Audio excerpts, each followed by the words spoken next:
တမောသားစားလုံးမယ်ပေါ့နော်တမောသားစားလုံးမယ်ညီကိုမေးတာပေါ့နော်တမောသားဟိုဘယ်ကနေဘယ်လိုစားလို့ရလဲဆိုရင်ကျွန်တော်အစားဆုံးလေးရှင်းပြရမယ်ပေါ့နော်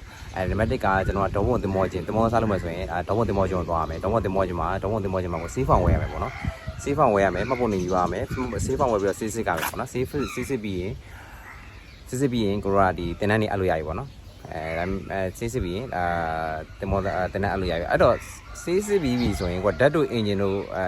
ဓာတ်တို့အင်ဂျင်တို့ဂယ်လီတို့ကို3ခုယူရမယ်ဆရာမနေရာမှာကိုရောဒီဓာတ်နဲ့အင်ဂျင်ကြောင့်10တန်းအောင်မှရမယ်ကိုကကြတော့10တန်းအောင်လည်းရတယ်ပေါ့နော်10တန်းအောင်လည်းရတယ်ပေါ့ကိုကယ်လီပိုင်းသွားမယ်ဆိုရင်တော့အဲ့တော့ကိုသွားခြင်းတဲ့ဟာကိုအဲ့ form မှာတခါလေးဖြည့်ပြီးရနဲ့တင်တန်းနေ app ပေါ့နော်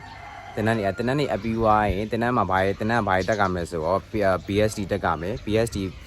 4 ticket တက်ကမယ် SSC BSD ပြီးရင်3C တန်က PSCR ပြီပေါ့နော်အဲ့ဒါတက်ကရပေါ့နော်အဲ့ဒါတက်ကမယ်ဆိုရင်BSD ကကြတော့နှစ်ပတ်တက်ကတယ်ပြီးလို့ရှိရင် SSC DSD က3ရက်တက်ကြတယ်တန်ကာက9ရက်တက်ကြတယ်ဟိုက PSC ကပြီး9ရက်ပေါ့နော်တန်က9လားမသိဘူးအဲ့ဒီနေ့မိသွားပြီအဲ့တော့ဒီပြီးလို့ရှိရင် Pre-C တက်ကြတယ်ပေါ့နော် Data Engine ဆို Pre-C တက်ကြတယ် Pre-C ကတက်လာတက်ကြတယ်ပေါ့နော်ကိုတို့ဒီ Galley သမားတွေကြတော့ Galley ကိုပိုင်ကိုလုံးမဲ့သူတွေကြတော့တက်လာခွဲတက်ကြတယ်ပေါ့နော်ဒီ Pre-C ပေါ့ Pre-C ဆိုတာကကိုကြတော့ဒီအချက်ဖို့တင်တန်းပေါ့နော်အချက်ဖို့တင်တန်းကတက်လာခွဲတက်ကြတယ်ပေါ့နော်တက်လာခွဲတက်ကြတယ်အဲ့အားလုံးတက်ပြီးရင်ကိုတို့အဲ့ရဲ့ certificate တွေအားလုံးကိုတို့က all in one ဆိုတဲ့စာအုပ်ထည့်ရတယ်တင်မောသားလုံးမယ်ဆိုရင်တင်မောသားမှာစာအုပ်3ခုရှိရတယ်နံပါတ်1ကကျတော့ passport ရယ်နံပါတ်2ကကျတော့CDC နံပါတ်3ကကျတော့ all in one ဆိုတဲ့စာအုပ် all in one စာအုပ်ကဘာလဲဆိုတော့ကိုတို့က all in one စာအုပ်ကခုနပြောတဲ့တက်ထားတဲ့ BSD တို့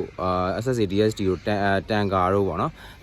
PSC ကပြောတော့တစ်ခေါက်လိုက်မှထည့်ရတာပေါ့နော်အဲ့ဒီအားလုံးဒီ all in one ဆိုတဲ့စာအုပ်တွေထည့်ရအဲ့ all in one စာအုပ်တွေထည့်ရတယ်အားလုံးအဲ့ဒါဆိုရင်စာအုပ်3ခုပြပြီးတော့နောက်တစ်ခါကျကက်လို့တယ်ဘာလို့ဆို SID ကက်လောက်ရတယ်အားလုံးစောက်သုံးတဲ့ကက်ကအဲ့အားလုံးစုံပြီဆိုရင်ကိုတို့ကတင်မောကုမ္ပဏီ SRBS လစ်တဲ့ကုမ္ပဏီတွေကိုအားလုံးလိုက်လျှောက်လို့ရပြီပေါ့နော်လိုက်လျှောက်လို့ရပြီအဲ့ဆိုရင်တော့ဒီခုနပြောတဲ့ဟိုတင်မောသားလုံးမဲ့ညီကိုတွေလည်းအားလုံးတိလောက်ပြီပေါ့နော်တိကျနာရှင်လည်းကျွန်တော်ထပ်မေးလို့ရတယ်maximum နဲ့ပတ်သက်ပြီးတော့ဟိုမှာလုံးမဲ့ခုနပြော Galley ပဲသွားမယ်ဆိုတော့ကျွန်တော်မှာရှင်း note တွေကိုကျွန်တော် share ပေးမယ်တော့လုံးဝ free ပေါ့နော်အားလုံးစင်ပြီးခြင်းနဲ့စိတ်နဲ့ပေါ့နော်အားလုံး share ပေးမယ်အားလုံးကျေးဇူးတင်ပါတယ် bye bye